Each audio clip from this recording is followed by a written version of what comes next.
So I started when I was 14 years old. Basically, it all came about when my parents moved from Crystal Palace to Orpington.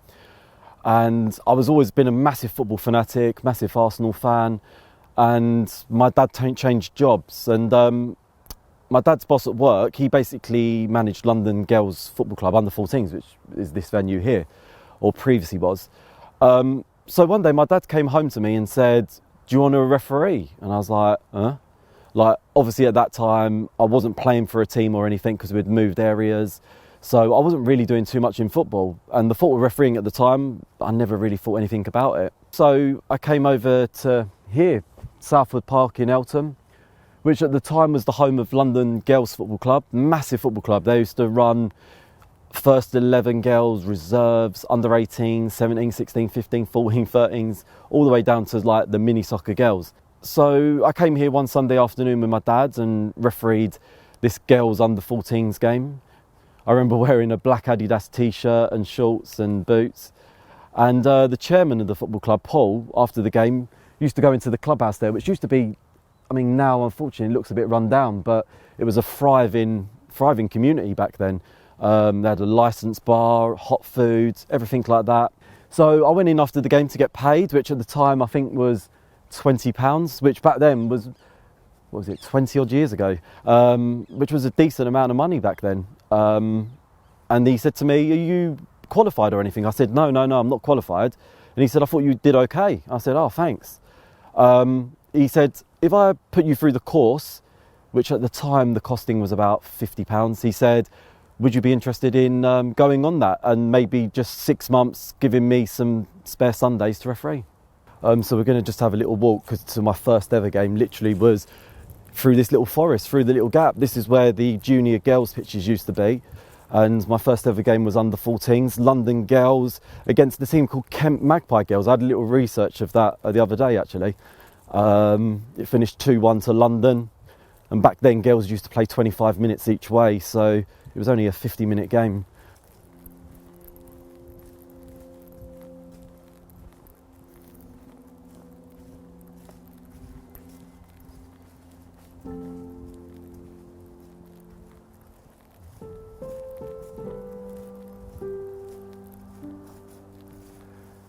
Wow. This has just certainly changed. Just how it's overgrown with all this grass, not maintained, the loss of the pitch, and just the bubble and atmosphere that I felt when I used to be that young 14, 15-year-old coming into here.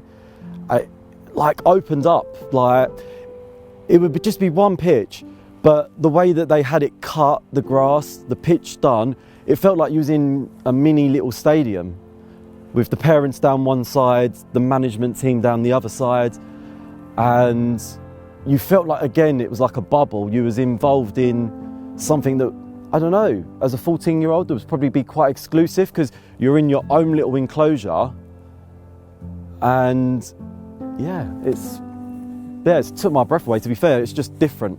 It's just really, really changed. It was just one pitch, junior size pitch, so a little bit smaller than an adult size pitch, because it's council run and councils just have increased their prices. This is what I hear nowadays, the struggles of junior clubs and even sort of adult junior clubs on a Sunday, that they say they're hiring out a pitch now and the cost of it can reach almost £200 depending on the venues. But then you look here and you think this is a great suitable venue in the heart of Eltham. It's not that far for most people to reach, good transport links for everyone, and then you see this and you think this space could be used by a club on a Sunday or a youth team on a Sunday and have their games here, in which if this got cut, marked out, this is a lovely little venue to use. So yeah, of course, this is definitely one of the struggles, but then you see on the flip side, wasted space, wasted green. I mean, there's nothing literally going on here, nothing. So yeah, I believe that is one of the struggles. So my build up to a game would be probably the day before / the morning of the game, depending on the situation of work, or I was off and it was a Saturday, for example. But I would start by just having a little look at the league table, see where each team were in the league. And then I'd drill it down into their recent form. So I'd have a look at their last 3 games. I'd have a look to see score lines, any players were cautioned and sent off. And you can find that information out from the FA's system, which is called Full Time. It's a public database. It's open to everyone, and there's no sort of hiding or anything like that. It's an open system. Right, chaps, so if we just quickly go through just a few quick things, obviously, that I'm going to do slightly different from other referees that they do. So, Martin, you've worked with me plenty of times before. Enrique, it's the first time. So, Martin, for today's game, if you go across towards the benches for the game, you control them to the tolerance level that you believe. If they breach your tolerance, again, like we know, I'm only coming across for a yellow or red card. Enrique, give me all things down this end of the pitch. So, from the halfway line up to that first part of the centre circle to this line here, so this big rectangle, that's your domain, okay? For me, on the day of the game, Enrique, I'd only just met him for the first time. He was a young official. I think he said he was about 18, 19 years old.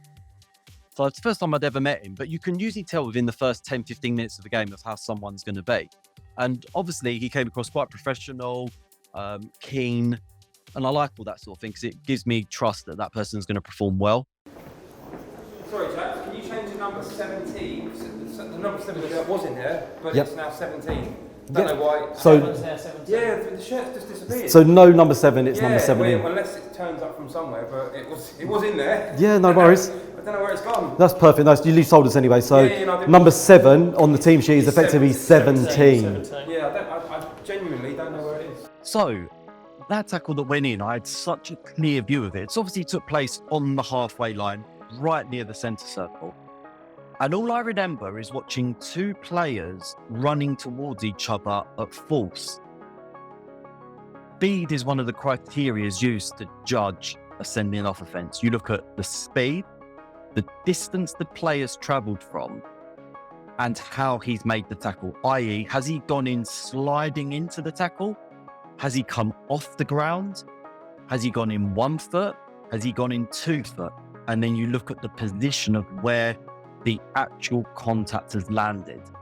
A lot of people presume that when someone's got the ball, that means, oh, well, he's got the ball, it shouldn't be a red card. Getting the ball has absolutely zero effect on the colour of the card. Someone could cleanly win the ball, but his follow-through is horrendous, and that would equal a red card. So a lot of spectators have the preconceived idea, oh, he's got the ball. Well, no, there's no such thing. But this tackle in particular, all I remember, and I still quite remember it to this day, is that the Bromley player was going in. He was going in at quite a lot of speed. At this time, the Abbey Rangers player was going to get to the ball first. So I lowered my position down to just see where and if someone made contact with their opponent. What I saw was that the Bromley player scooped the ball towards the touchline, but his follow-through was reckless. And in refereeing terms, reckless equals yellow. It wasn't studs, in my opinion, at the time. Quite a lot of Abbey Rangers players coming to surround me. Wait, don't run from, no, but not from that far away. No. Well, go and look after him then.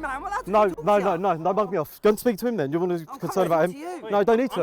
He's talking to me. He's already asked. Do you want to sim bin? Either go back there or just talk to a player. The goalkeeper running out as well from his area, that caught my eye in particular because we're always talking refereeing that the player furthest away from the incident should at least receive a talking to or be told, what on earth are you doing to get involved in this position? I remember looking at him and he was going, that was a bad tackle, ref. That was a bad tackle. That's a red card. I could tell that the Abbey Rangers players were upset that the tackle did not receive a red card. No, look. But I was happy overall. I'll be honest, to this day, I'm still confident of the yellow card offence. But I'd reckon 100 million %, the criteria for a red card is missing the ball. I believe the players absolutely cleanly just took the ball, and it's the fact that he's boots like that as he's following through. Okay, well, guys, that's it. It's done. We're done now. We're done. Martin on the other line, he'd been around years. Martin Bullock. Martin's very reliable, and I trust what Martin says. Tom Sansom and Tom I get on really, really well with, and I've been helping Tom out a lot this season. 2 and 9 for Bromley, yeah, 2 and 9. Did you get 2 and 9 as well? Crouching down and seeing him, they both jumped. That's all I see. They both jumped. He's got the receiving end of it, but the Bromley player, in my opinion, has completely wiped the ball out and it's gone that way. Like, he's What do you think of the tackle then? Truthfully, Yeah. I think speed and force, red card. Booked him, number 7. One you sin-binned a couple of weeks ago. 7. Who did the tackle? Was it not him? Was it not 7 who did the tackle? Bromley 7. I thought it was, I had 7. I'm sure it was 7 as well. I had 7. I've only changed it because you said 2. I thought, well, I'm sure it wasn't 2. No, I I'm sure said it 2. Maybe I've got this wrong. Maybe this is an occurrence where, it's an anomaly. It happens. It's human error. And maybe I have got this wrong. So I changed to the number 7 and obviously went out for the second half. 7. Red card.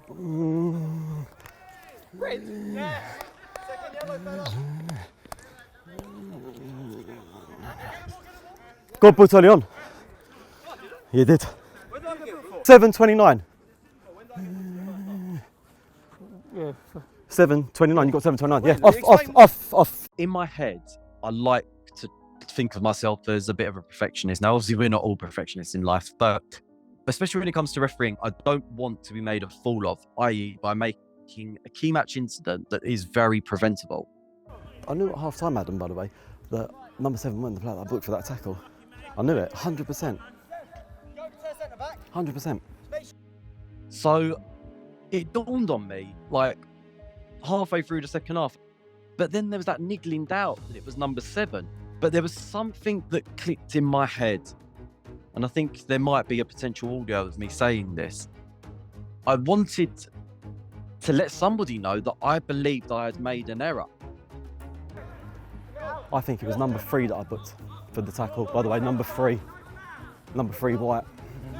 No, I'm not saying it's your fault. Yeah. 100% didn't go for first The funny thing is, both my assistants had the number 7 written down in their book. Then they never consulted. Pretty sure We've for got- the we'll centre look- the first half, you warned him. You gave him a talking to. But the only person you booked on my team was me and the Simbin. Number 2's just said that it was only him and the sin bin in the first half. I knew it was someone. It was 2 or 3, and he's admitted it was him. So I had to email the Football Association to advise that the number 7 that I'd sent off, I would politely request that they remove one of the yellow cards. I can't ask them to. It's not up for me to decide if it happens or not.